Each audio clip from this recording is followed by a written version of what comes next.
India में इस साल होने वाले लोकसभा इलेक्शंस शुरू हो चुके हैं। 2 फेजेस का चुनाव हो भी चुका है। अब धीरे धीरे सभी फेजेस का चुनाव कंप्लीट होगा और 4 जून को ये रिजल्ट आएगा कि कौन सी पार्टी अब सरकार बनाएगी। या तो वो बीजेपी होगी जो अपना 3rd टर्म कंटिन्यू करेगी, या फिर ऑपोजिशन को चांस मिलेगा। और हमारे देश में इलेक्शन एक पूरा फेस्टिवल होता है और ऐसे फेस्टिवल के माहौल में मैंने इनिशिएटिव लिया कि मैं इंडिया की टॉप पॉलिटिकल पार्टीज के मैनिफेस्टोज को फाइनेंशियली एनालाइज करूंगा। एक फाइनेंशियल लेंस से, पैसों के लेंस से ये देखूंगा कि किस चीज पे सरकार अननेसेसरी खर्च कर रही है, किस चीज पे जरूरत का खर्च कर रही है और किस चीज पे खर्च करने से हमें एक्चुअली बहुत ज्यादा बेनिफिट होने वाले हैं या फिर बहुत ज्यादा नुकसान। हमने हमारा पहला वीडियो कांग्रेस के मैनिफेस्टो पे एनालाइज किया था। अगर आपको देखना है तो आप आई बटन पे क्लिक करके देख सकते हो। और क्योंकि जब कांग्रेस का मैनिफेस्टो आया था तो हमारे पास कुछ कंपैरिजन के लिए नहीं था, आज हमारे पास बीजेपी का मैनिफेस्टो है जिसे हम कांग्रेस से कहीं कहीं कंपेयर भी कर सकते हैं। तो आइए देखते हैं कि अगर बीजेपी ये इलेक्शन जीतती है तो वो किन चीजों पे काम करने का सोच रही है, किन चीजों पे उसका कितना ज्यादा फोकस है और किन चीजों को बिल्कुल छुआ ही नहीं गया है, जिसपे उनका बिल्कुल ध्यान ही नहीं है। सब चीजों पे बात करेंगे। ये एक रिएक्शन वीडियो है, हम मैनिफेस्टो पे रिएक्ट करेंगे,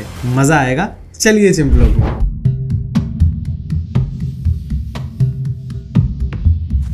तो ये मेरे पास बीजेपी का संकल्प पत्र है। कांग्रेस ने अपने मैनिफेस्टो को न्याय पत्र का नाम दिया था, इन्होंने अपने मैनिफेस्टो को संकल्प पत्र का नाम दिया है। क्योंकि ये संकल्प पत्र बहुत बड़ा है तो हम सिर्फ मेजर चीजों पे ध्यान देंगे जो कि फाइनेंशियली बहुत ज्यादा सेंस करती है, जहां पे सरकार ने या तो कोई बहुत बड़ा प्रॉमिस कर दिया या फिर बहुत स्पेसिफिक प्रॉमिस कर दिया। आपको समझ में आएगा अभी मैं क्या कह रहा हूँ। कांग्रेस ने अपने मैनिफेस्टो को बहुत अलग तरीके से डिवाइड किया था, जहां पे उनके डिविजन थे finance, employment, women empowerment.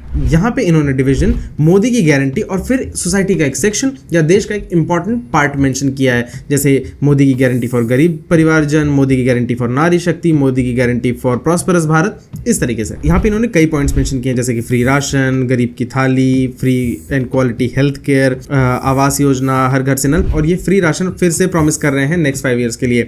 80 crore लोगों को जो अनाज दे रहे हैं फ्री में, उसे ये कंटिन्यू करने की बात कर रहे हैं। ये एक्चुअली 2020 में जब कोविड आया था तो लोगों के पास जॉब्स नहीं थी, बहुत सारे लोग नहीं कमा पा रहे थे, उन्हें इन्होंने अनाज देने की एक फैसिलिटी शुरू की थी जो ये अब तक कंटिन्यू कर रहे हैं। और मैं इसको स्ट्रांगली डिसएग्री करता हूँ, ये नहीं होना चाहिए। आई थिंक ये वोट बैंक और पॉलिटिक्स वाली चीजें हैं और इस वजह से ये नहीं होना चाहिए यहाँ पे। उसके बाद इन्होंने मेंशन किया कि 10 करोड़ लोगों को इन्होंने ऑलरेडी एलपीजी के गैस के कनेक्शंस दिए हैं और ये आगे भी वही कंटिन्यू करेंगे और ज्यादा इसमें चीजें मेंशन नहीं है। एक इंपॉर्टेंट पॉइंट जो इन्होंने यहाँ पे लिखा हुआ है वो ये है कि ये फ्री बिजली देंगे गरीब लोगों को। गरीब किसको कंसिडर करेंगे, कितनी इलेक्ट्रिसिटी फ्री में देंगे, कुछ क्लैरिटी नहीं है यहाँ पे। उसके बाद एक इंपॉर्टेंट सेक्शन आता है मिडिल क्लास परिवारजन। यहाँ पे इन्होंने कई सारे प्रोमिस किए हैं, जैसे कि कैसे आसानी से घर मिलेगा, कैसे आसानी से जॉब्स मिलेंगी, ज्यादा जॉब्स मिलेंगी, हेल्थ केयर आसान हो जाएगा, ईज ऑफ लिविंग हो जाएगी, एजुकेशन अच्छा मिलेगा, पर कोई क्लैरिटी नहीं किसी भी चीज पे। इन्होंने बात की कि टियर 2 टियर 3 सिटीज में हाई वैल्यू जॉब्स देंगे, पर किसे देंगे, कैसे देंगे, कब देंगे, कोई क्लैरिटी नहीं है इस पे। मोदी की गारंटी फॉर यंग सिटीजंस, इसमें यूथ के बारे में बात हुई है और पेपर लीक्स और उन सब चीजों पे ध्यान देने की बात की है जो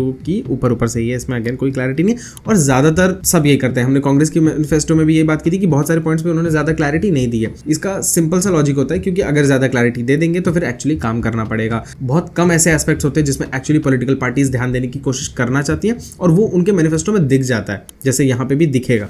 यहाँ पे इन्होंने स्टार्टअप इंडिया को और प्रमोट करने की बात की है और ज्यादा फंडिंग को बढ़ाने की बात की है। कितना फंड बढ़ेगा, क्या बढ़ेगा, उसके बारे में बहुत ज्यादा क्लैरिटी नहीं है, पर इस पे काफी ज्यादा फोकस दिख रहा है क्योंकि बहुत सारे पॉइंट्स है उस चीज को लेके। तो ये चीज हम समझ सकते हैं कि इस पे काम होगा क्योंकि वो क्लैरिटी दिख रही है। उसके बाद आता है वो सेक्शन जहां पे लोगों को सबसे ज्यादा कंप्लेन है सरकार से, किसान। मोदी गारंटी फॉर किसान सम्मान। यहाँ पे सरकार ने काफी ज्यादा प्रोमिस किए हैं। पहले इन्होंने कुछ चीजों को ऐसा प्रॉमिस किया है कि हमारी ये जो स्कीम चल रही है हम इन्हें और कंटिन्यू करेंगे और ज्यादा फार्मर्स तक पहुंचाएंगे। जैसे कि इनका जो 6,000 रुपए का फाइनेंशियल असिस्टेंस है किसानों को, वो ये कंटिन्यू करेंगे और ज्यादा लोगों तक पहुंचाएंगे। ये किसान बीमा योजना को और ज्यादा फैलाएंगे, जो किसानों को इंश्योरेंस मिलता है उनकी फसल के लिए। और एमएसपी पे इन्होंने एक चीज बोली कि हम एमएसपी हमारे में ऑलरेडी हम बहुत अच्छा दे रहे हैं और हम टाइम टू टाइम इसको देखते रहेंगे, चेक करते रहेंगे और बढ़ाते रहेंगे टाइम के साथ। उसके बाद वो पॉइंट जिनके बारे में मैं बात कर रहा था जो बहुत स्लाइटली इंपोज किए गए और बहुत ही अच्छे तरीके से किए गए, वो ये कि ये प्लान कर रहे हैं कि ये कृषि इंफ्रास्ट्रक्चर तैयार करेंगे जहां पे एग्री इंफ्रास्ट्रक्चर पे इनका ध्यान होगा। बड़े बड़े प्रोजेक्ट्स बनाएंगे जिसमें ये इरिगेशन के लिए कोल्ड स्टोरेज और ड्राई स्टोरेज यूनिट्स वो सब तैयार करेंगे, जहां पे किसान अपना सामान रख सकते हैं, उन फैसिलिटीज का यूज करके अपना प्रोडक्शन बढ़ा सकते हैं और कैपेसिटी बढ़ा सकते हैं, जो कि मुझे लग रहा है बहुत सेंसिबल डिसीजन है। साथ में ये बोल रहे हैं कि हम 25.5 लाख हेक्टेयर का इरिगेशन कैपेसिटी तैयार करेंगे अंडर पीएम कृषि सिंचाई योजना। फिर यहाँ पे आता है श्रमिक सम्मान, मोदी की गारंटी फॉर श्रमिक सम्मान, जहाँ पे गिग वर्कर्स हो गए, स्ट्रीट वेंडर्स हो गए, जो छोटे छोटे लोग हैं जो आपके घर पे काम करते हैं, छोटे एज इन सिर्फ फाइनेंस के मामले में जिनकी डेली की सेल बहुत ज्यादा नहीं होती, कुछ 100 रुपए होती है, उस सेंस में कह रहा हूँ। यहाँ पे जैसे कांग्रेस ने बोला था कि वो 400 रुपए एक मिनिमम वेज सेट करेंगे, वहाँ पे इन्होंने भी ये बात की है कि नेशनल फ्लोर वेजेस को ये चेक करते रहेंगे टाइम टू टाइम। तो मतलब इनका भी वही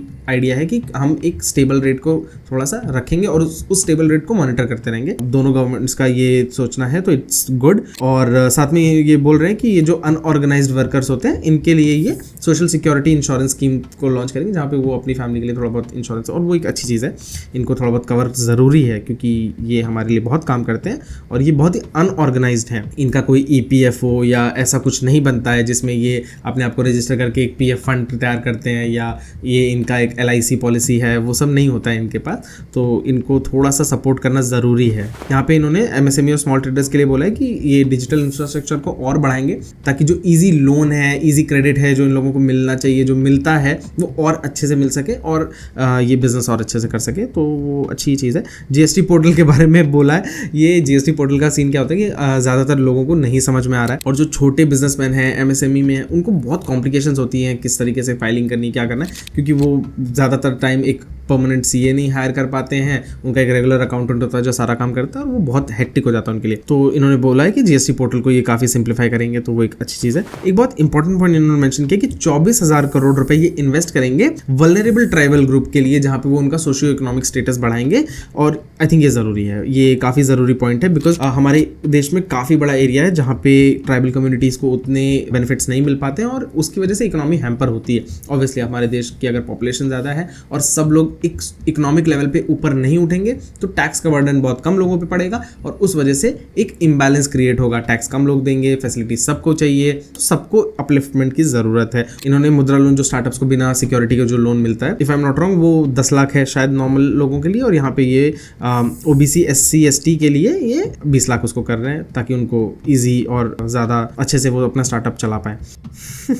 यहाँ पे मोदी की गारंटी फॉर प्रॉस्परस भारत इतना वेग है, इसमें किसी पॉइंट पे कोई क्लैरिटी नहीं है, मतलब जीरो फोकस है सब चीज पे। और लास्ट पॉइंट उन्होंने दिया है, एक लाइन में लिखा है ऑनेस्ट टैक्स पेयर्स के बारे में कि हम टैक्स पेयर को ऑनर करेंगे, इंपॉर्टेंस फील कराएंगे एक इंपॉर्टेंट रोल प्ले करने के लिए। कोई क्लैरिटी नहीं है, हम टैक्स कम करेंगे, बढ़ाएंगे, टैक्स ब्रैकेट को डिवाइड करेंगे, कुछ क्लैरिटी नहीं है कि कैसे ऑनर करेंगे, बस करेंगे। अब ठीक है, अब आते हैं इस वीडियो के 2 सबसे ज़्यादा इंपॉर्टेंट पार्ट्स पे, जहाँ पे इन्होंने इतनी अच्छी तरीके से इतनी ज़्यादा डिटेलिंग में चीज़ें लिखी हैं ना कि मुझे बहुत पसंद आया। मैंने बहुत से मैनिफेस्टोज पढ़े हैं इस बार भी, पिछली बार भी, और इतना डिटेलिंग में किसी ने नहीं लिखा है। अगर आपको ये डॉक्यूमेंट पढ़ना है, मैं डॉक्यूमेंट का लिंक डिस्क्रिप्शन में दे दूंगा, आप डाउनलोड करके पढ़ सकते हो। इस डॉक्यूमेंट का पेज नंबर 45 से, ठीक है। यहाँ पे इन्होंने बात की है मोदी की guarantee for global manufacturing hub, और इतना डिटेल में इन्होंने लिखा है ना कि क्या करेंगे, कहाँ करेंगे, किन सेक्टर्स में करेंगे, कैसे करेंगे, सब कुछ मेंशन है। और ये वो क्लैरिटी है जो आपको बताती है कि सरकार का एक्चुअली किस जगह पे फोकस है। इन्होंने इतने सारे प्रोमिसेस किए, 45वां पेज है,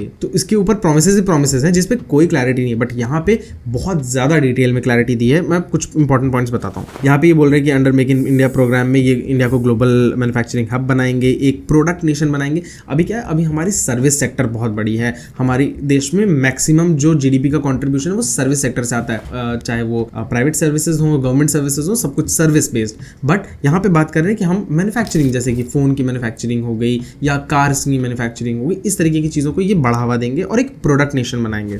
उसके बाद डिफेंस मैन्युफैक्चरिंग के बारे में दिया गया, रेलवे मैन्युफैक्चरिंग के बारे में दिया गया, जहाँ पे ज़्यादा से ज़्यादा ट्रेन्स और बोगी सब बनेंगी हमारे यहाँ पे। इन्होंने एविएशन मैन्युफैक्चरिंग तक के बारे में बात किया। अभी हमने रिसेंटली देखा है कि बोइंग ने कैसे इंडिया में इन्वेस्ट किया है। शिप बिल्डिंग के बारे में बात हो रही है, यहाँ पे इलेक्ट्रॉनिक्स के बारे में बात हो रही है, यहाँ पे सेमीकंडक्टर चिप मैन्युफैक्चरिंग के बारे में बात हो रही है, यहाँ पे ऑटोमोबाइल के बारे में, EV के बारे में बात हो रही है, mineral industry, textile, lab grown diamonds और बायो मैन्युफैक्चरिंग, और बहुत डिटेल में। इसको जरूर पढ़ना यार, अगर ये होता है तो अगले 10 सालों में इंडिया का रुख अलग ही होगा, एक्चुअली होगा। उसके बाद इन्होंने बात की है जो इनका एक्चुअली लोग सबसे ज्यादा काम सराहते हैं कि इंफ्रास्ट्रक्चर में इन्होंने बहुत काम किया है। यहाँ पे इन्होंने कई सेक्शंस में इंफ्रास्ट्रक्चर की बात की है, जहाँ पे रेलवेज में बात की है, यहाँ पे इन्होंने रोड्स की बात की, एविएशन, वाटर, डिजिटल, सबके बारे में बात की है। पर बाकी चीज़ों में इनकी क्लैरिटी बिल्कुल नहीं है, ना रोड्स में ज़्यादा क्लैरिटी दी है, ना एविएशन में दी है, बट रेलवे में काफ़ी ज़्यादा क्लैरिटी इन्होंने दी है। तो ये मानना ठीक होगा कि इनके बाकी सेक्टर्स को लेके ज़्यादा प्लान नहीं है, रेलवेज को लेके इनके अभी काफ़ी ज़्यादा प्लान है जहाँ पे ये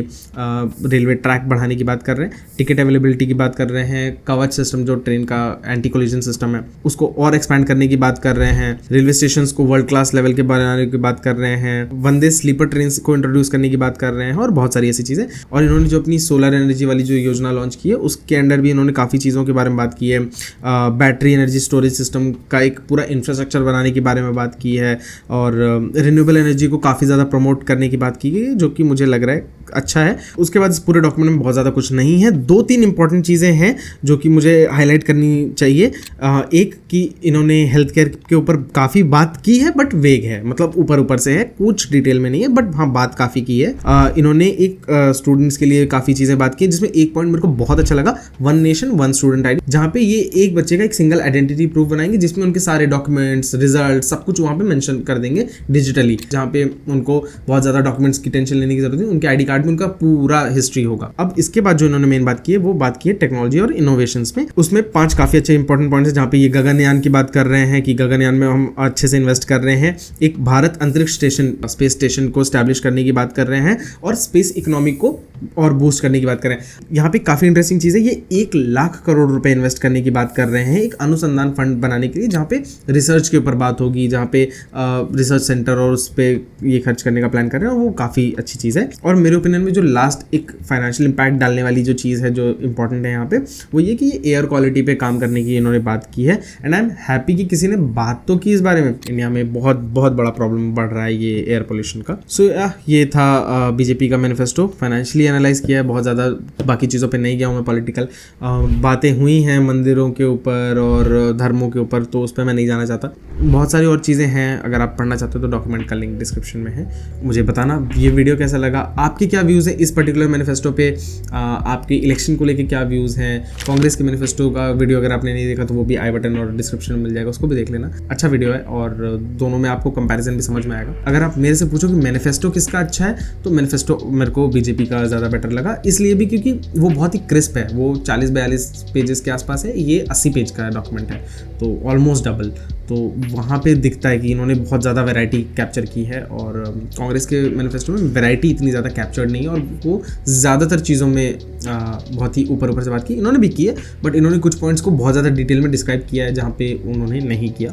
तो आई फील कि प्रॉमिस के लेवल पे तो ये बेटर लग रहा है। देखते हैं कि ये एग्जीक्यूट हो पाता है नहीं हो पाता है, दैट इज़ वो बात की बात है, इलेक्शन के रिजल्ट्स के ऊपर डिपेंड करेगा। तो ठीक है, हम मिलते हैं आपसे नेक्स्ट वाली वीडियो में। नेक्स्ट की कुछ वीडियोस काफ़ी इंटरेस्टिंग होने वाली हैं, ज़रूर देखना।